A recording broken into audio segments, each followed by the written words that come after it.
Vous êtes-vous déjà demandé comment télécharger et partager du contenu numérique en toute légalité? Comment faire comprendre aux gens que vous voulez qu'ils réutilisent votre travail? Les licences Creative Commons peuvent vous aider pour les deux. Nous allons vous montrer comment. Notre monde regorge d'opportunités avec le numérique. Maintenant, nous pouvons communiquer, partager et travailler ensemble en utilisant cet exceptionnel réseau de diffusion qu'est Internet. L'information et le contenu peuvent incroyablement bien circuler entre nous. Mais il est important de savoir que quand quelque chose est créé, une photo, un document ou une chanson, il est automatiquement protégé par le droit d'auteur. Le droit d'auteur autorise les personnes à dire qui peut partager et réutiliser ses créations. Vous devez toujours obtenir la permission des gens avant de partager ou de réutiliser leurs créations, même si elles sont publiées en ligne. Mais que faire si un auteur souhaite que tout le monde utilise ses œuvres sans être encore et encore harcelé de demandes? C'est là que Creative Commons peut aider. Creative Commons fournit des licences librement utilisables. Vous pouvez placer une licence à votre travail, elle affectera votre droit d'auteur et rationalisera votre façon de donner des permissions. Zach a ici téléchargé une photo appelée CC-Kiwi qu'il voudrait utiliser dans son projet de science. Il peut le faire sans le demander avant à Kiri, la photographe, car elle a déjà donné la permission grâce à une licence Creative Commons. La licence de Kiri est juridiquement solide mais très simple à comprendre pour Zach. Elle dit au monde, Zach inclus, qu'on peut utiliser CC-Kiwi du moment qu'on la cite comme la photographe originelle. Il y a d'autres règles que Kiri aurait pu inclure. Les licences Creative Commons sont composées de termes. Vous pouvez les voir comme des règles, chacune ayant son propre symbole. Ceci est la paternité. Il veut dire que Zach doit citer Kiri quand il publie son projet de science contenant sa photo.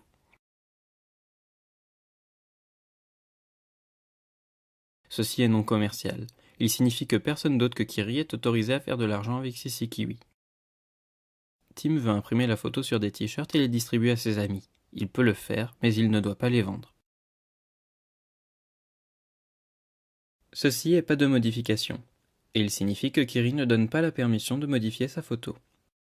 Kate peut utiliser CC-Kiwi sur son blog de graphiste, mais elle doit demander à Kiri avant de retoucher ou modifier l'image. Ceci est partage des conditions à l'identique. Cela signifie que les nouvelles créations qui utilisent CC-Kiwi doivent être sous la même licence.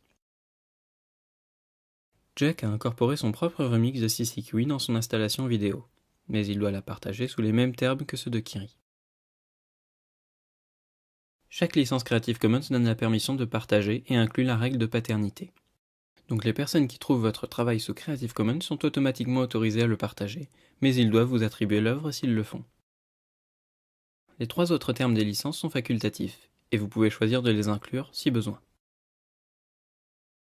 Voici les 6 combinaisons qui font les licences Creative Commons.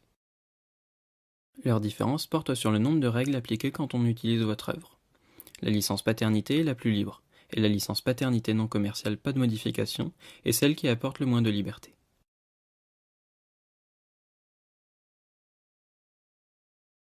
La licence paternité et la licence paternité partage à l'identique sont des licences libres, approuvées pour la culture libre. Ces 3 licences restreignent l'usage commercial d'une œuvre. Et ces 2 licences ne donnent pas la permission d'adapter ou de remixer. Ces 2 licences obligent les nouvelles créations à être sous les mêmes termes de licence. Pour choisir et appliquer une de ces licences et voir les termes en détail, venez nous voir sur creativecommons.org. Vous pouvez aussi répondre à des questions pour déterminer quelle licence vous convient le mieux sur creativecommons.org/choose. Il y a de nombreuses manières de trouver du contenu d'autres personnes sous licence Creative Commons sur Internet. Vous pouvez utiliser des moteurs de recherche en allant sur le site Creative Commons. Pourquoi ne pas utiliser le site de Jamendo pour la musique, Flickr pour les images ou DigitalNZ pour du contenu néo-zélandais? Utiliser des licences Creative Commons peut aider vos créations à atteindre de nouvelles personnes. Vous voudrez peut-être vous connecter avec d'autres dans le monde entier et améliorer un contenu. Ou peut-être voulez-vous simplement vous amuser en modifiant le travail de quelqu'un d'autre. Quelles que soient les raisons qui vous poussent à partager votre travail, vous trouverez des scientifiques, des enseignants, des entreprises et des organismes publics qui utilisent les licences Creative Commons. En ouvrant simplement les permissions, imaginez tout ce que l'on peut faire. Collaborer sur ce que nous avons en commun, être au courant des dernières décisions et trouver des solutions entre nous. Travaillons ensemble, dans la confiance et la légalité. C'est bon de partager avec Creative Commons.